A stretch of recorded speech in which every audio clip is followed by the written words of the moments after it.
ঢাকা সহ দেশে 19 জেলার উপর দিয়ে সর্বোচ্চ 60 কিলোমিটার বেগে ঝড় ও বজ্রবৃষ্টি হতে পারে বলে জানিয়েছেন আবহাওয়া অধিদপ্তর। শনিবার 31শে মে আবহাওয়াবিদ মোহাম্মদ হাফিজুর রহমান স্বাক্ষরিত দেশের অভ্যন্তরীণ নদী বন্দরের জন্য দেওয়া সতর্কবার্তায় এই তথ্য জানানো হয়। এতে বলা হয়, রংপুর, দিনাজপুর, রাজশাহী, পাবনা, বগুড়া, টাঙ্গাইল, ময়মনসিংহ, ফরিদপুর, ঢাকা, যশোর, কুষ্টিয়া, খুলনা, বরিশাল, পটুয়াখালী, কুমিল্লা, নোয়াখালী, চট্টগ্রাম, কক্সবাজার এবং সিলেট অঞ্চল সমূহের উপর দিয়ে দক্ষিণ পূর্ব দিক থেকে ঘন্টায় 45 থেকে 60 কিলোমিটার বেগে অস্থায়ীভাবে ঝোড়ো হাওয়া সহ বজ্রবৃষ্টি হতে পারে।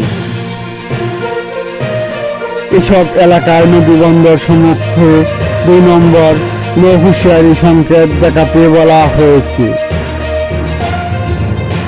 এইদিকে সারা দেশের জন্য দেওয়া 120 ঘন্টার পূর্বাভাসে বলা হয়েছে, ময়মনসিংহ, ঢাকা, খুলনা, বরিশাল, চট্টগ্রাম ও সিলেট বিভাগের অধিকাংশ জায়গায় এবং রংপুর ও রাজশাহী বিভাগের অনেক জায়গায় অস্থায়ীভাবে দমকা হাওয়া সহ এলাকা থেকে মাঝারি ধরনের বজ্র সহ বৃষ্টি হতে পারে।